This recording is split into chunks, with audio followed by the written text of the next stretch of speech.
Alléluia, je salue tout le monde. Bonjour, shalom, Jude Mika, serviteur de l'Éternel.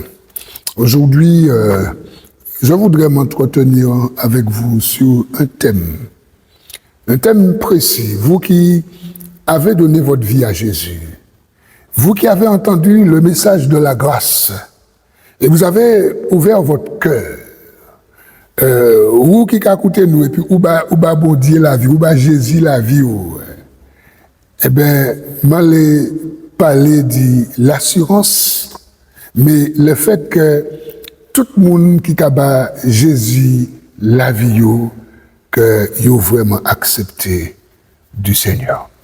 C'est ça que nous avons parlé de mais je vais juste prier avant.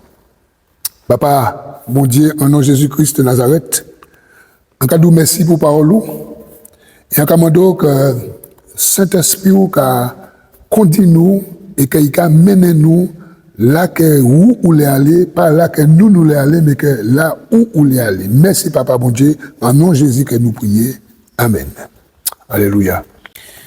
En monde qui bat Jésus la vie, moun tala totalement accepté du bon Dieu. OK? Jésus étant le Fils de Dieu. Ceux et celles qui acceptent Jésus sont aussi des fils de Dieu. Et c'est ça l'enseignement aujourd'hui. C'est pour bien asseoir ton salut. Parce que trop de personnes donnent leur vie à Jésus. Et au niveau de, j'allais dire, leur identité ou l'assurance de leur salut, des fois il y a un peu de doute. La première chose que je veux voir avec vous, on va lire dans Romains, le chapitre 8, l'épître de Paul aux Romains, au chapitre 8, les versets 14 à 16. Écoutons un peu ce que nous dit la parole. Il est dit, car tous ceux qui sont conduits par l'Esprit de Dieu sont fils de Dieu. Oui, tous ceux qui sont conduits par l'Esprit de Dieu sont fils de Dieu. Et vous n'avez point reçu un esprit de servitude pour être encore dans la crainte, mais vous avez reçu un esprit d'adoption par lequel nous crions « Abba Père ». L'Esprit lui-même, l'Esprit avec un E majuscule, parce qu'on parle ici du Saint-Esprit, de l'Esprit de Dieu. L'Esprit lui-même rend témoignage à notre esprit. Oui, il y a deux esprits. Il y a l'Esprit de Dieu avec un E majuscule et il y a l'Esprit de l'homme avec un E minuscule. OK? L'Esprit lui-même rend témoignage à notre esprit que nous sommes enfants de Dieu. Le premier point que je vois avec vous, c'est que Jésus étant le Fils de Dieu, tous ceux qui acceptent Jésus pour leur Seigneur et leur Sauveur sont aussi fils de Dieu. Ici, nous voyons que la parole nous dit, ici, au verset 14, Romains 8, 14, d'accord? Car tous ceux qui sont conduits par l'Esprit de Dieu sont fils de Dieu. Tu n'es pas fils du diable, mon ami. Si tu as donné ta vie à Jésus, tu n'es pas fils du diable. Tu es fils de Dieu. Ça veut dire que tu dois te comporter en fils de Dieu. C'est très important. Un clochard va se comporter en clochard. Mais un prince qui évolue dans le royaume, eh bien, il va se comporter en prince. Mais ça, c'est normal. Et ça, c'est vraiment le premier point. Et à ce verset, j'ajoute un deuxième verset qu'on trouve dans Galates, le chapitre 4, les versets 4 à 7. Regarde ce qu'on nous dit. Dans Galates, le chapitre 4, les versets 4 à 7. Je fais la lecture. Il est dit que, mais lorsque les temps ont été accomplis, Dieu a envoyé son Fils, né d'une femme, né sous la loi, afin qu'il rachetât ce qui était sous la loi, afin que nous reçussions l'adoption. Et parce que vous êtes fils, Dieu a envoyé dans nos cœurs l'esprit de son Fils, lequel crie Abba Père. Verset 7. Ainsi, tu n'es plus esclave, mais fils. Et si tu es fils, tu es aussi héritier par la grâce de Dieu. Quelle grâce! Quelle grâce de savoir que le fait que tu as accepté le Fils de Dieu, qui est Jésus-Christ, tu deviens le frère de Jésus. En même temps, Jésus, c'est ton sauveur, mais tu deviens son frère. Et en devenant son frère, tu es aussi fils de Dieu. C'est très important. Une deuxième chose que je voudrais voir avec toi, c'est dans 1 Pierre, le chapitre 1, le verset 3. Il est dit, béni soit Dieu, le Père de notre Seigneur Jésus-Christ, qui, selon sa grande miséricorde, nous a régénérés pour une espérance vivante par la résurrection de Jésus-Christ d'entre les morts. Et ici, on voit que l'apôtre Pierre, il va nous dire ici, le fait que nous avons été régénérés, c'est le fait que nous sommes nés de nouveau. Toute personne qui, ayant accepté Jésus pour son Seigneur et son Sauveur, toute personne qui a reconnu à travers de la mort de Jésus, ce qu'on appelle le plan rédempteur, d'accord, la rédemption, le rachat, d'accord. Le rachat, c'est le fait que nous étions des pécheurs perdus. Jésus prend notre place, il meurt à notre place. La personne qui reconnaît à travers la mort de Jésus, son sang qui a coulé, il y a son rachat là, d'accord. Jésus te rachète. Il rachète tes péchés, tu vois, toutes ces choses-là. Et c'est pourquoi qu'on appelle le plan rédempteur. Et c'est ce qu'on appelle aussi le fait que le Seigneur va te régénérer. Et ici, Pierre dit, je reprends la parole, béni soit Dieu, le Père de notre Seigneur Jésus-Christ, qui, selon sa grande miséricorde, nous a régénérés. Ça veut dire que nous sommes nés de nouveau. Cher ami, je voudrais te dire ce matin, le fait que tu as reconnu que tu étais un pécheur perdu, et le fait que tu as reconnu à la personne de Jésus le Sauveur, et que tu l'as accepté, tu as fait une démarche de foi, le jour que tu l'as accepté, la Bible te dit que le Seigneur t'a régénéré, tu es né de nouveau. Et ça, c'est important. Tu sais, il y a des choses que nous faisons, et peut-être que des fois, nous n'avons pas bien soit compris, ou voilà, on est un peu à côté, ou encore, je ne sais pas. Mais il faut prendre le temps de comprendre. Il faut vraiment prendre le temps, ouvrir son cœur, ouvrir son intelligence. Je ne sais pas si tu as remarqué, lorsqu'on lit dans Luc 24, il y a l'histoire de deux disciples d'Emmaüs où, eh bien, Jésus était déjà ressuscité, mais ils sont là, ils sont tristes. Il dit, ah ouais, nous pensons que c'est lui qui allait faire ci, faire ça, maintenant il est mort. On a entendu dire qu'il est ressuscité, mais la Bible nous dit qu'à un certain moment, Jésus marche avec eux, ils ne reconnaissent pas Jésus. Jésus va ouvrir leur intelligence pour qu'ils comprennent la parole. Pourquoi je dis ça? Par moment, nous avons besoin que le Seigneur, par son Saint-Esprit, qu'il nous ouvre pardon, l'intelligence afin que nous puissions comprendre les Saintes Écritures. Parce que Satan, le diable, il veut nous égarer. Il veut nous faire croire que... ou convertir, ou dans le Seigneur, mais ou comprendre qu'on est sauvé, ou comprendre que, tu vois, ça c'est son travail. Mais nous devons avoir l'assurance. Il y a une autre chose que j'ai notée, et ça on le cite souvent, dans 2 Corinthiens 5, 17, le fait que celui qui donne sa vie à Jésus, celui qui se repent, celui qui se convertit, il devient une nouvelle créature. Si quelqu'un est en Christ, il est une nouvelle créature. Les choses anciennes sont passées, toutes choses sont devenues nouvelles. La personne qui donne sa vie à Dieu, cette personne devient un enfant de Dieu. Et cette personne, elle devient une nouvelle créature. Les choses anciennes sont passées. Je voudrais te dire un petit mot me concernant. Quand j'ai donné ma vie à Jésus, quand je me suis repenti, il y a des choses que je faisais. Il y a des choses que j'aimais.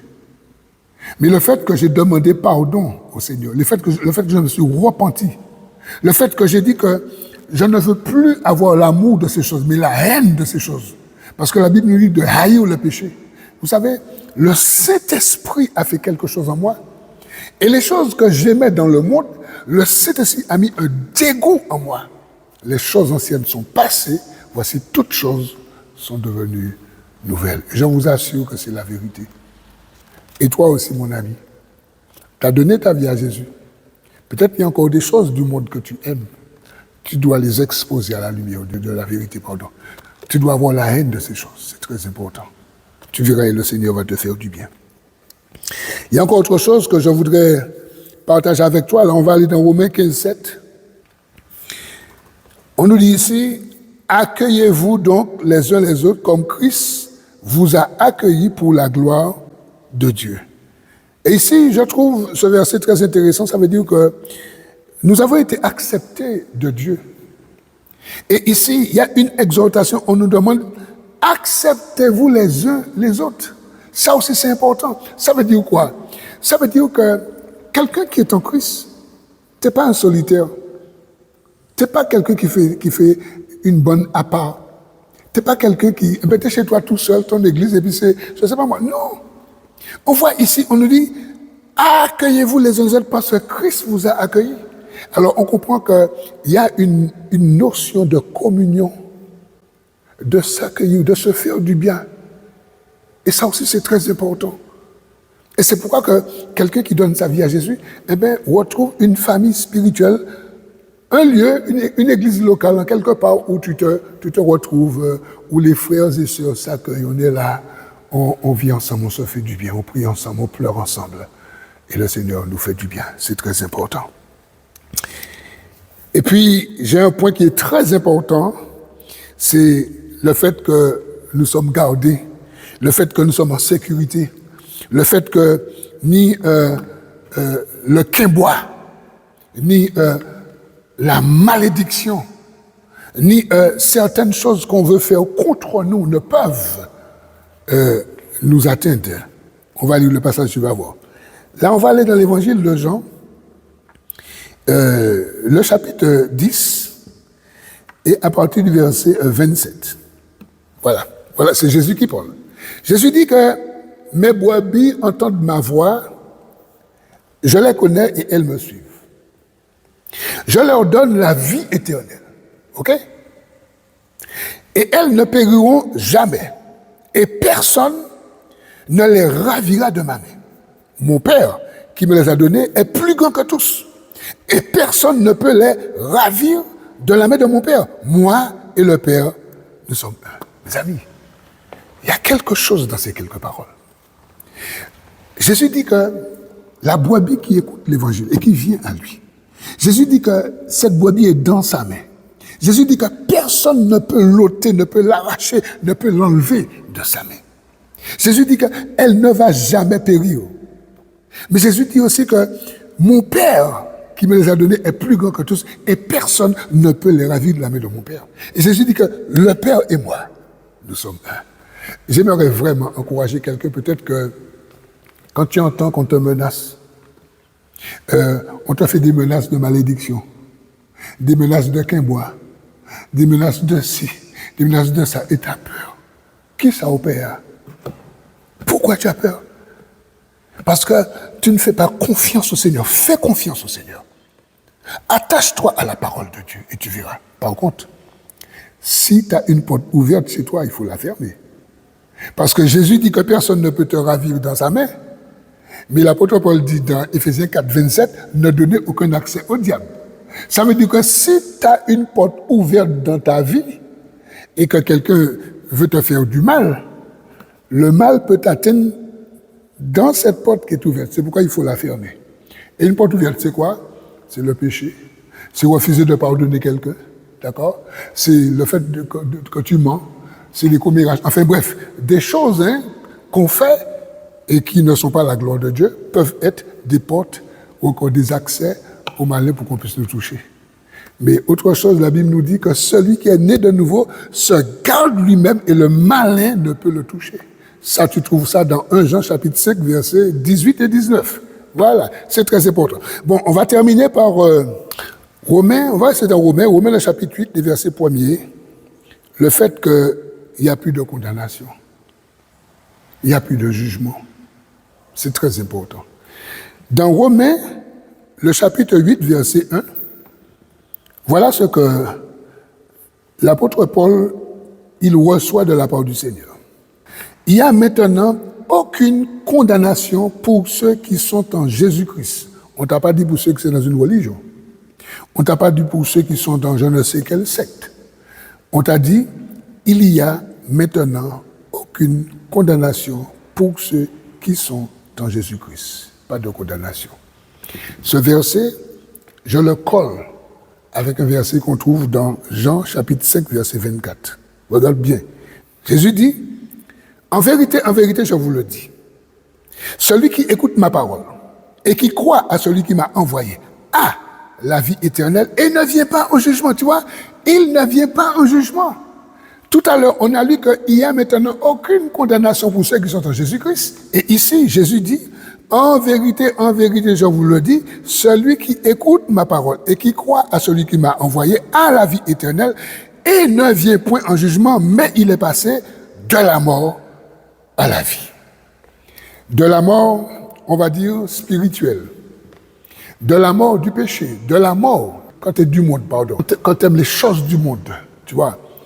Tu passes de la mort à la vie. De la mort spirituelle à la vie spirituelle. De la mort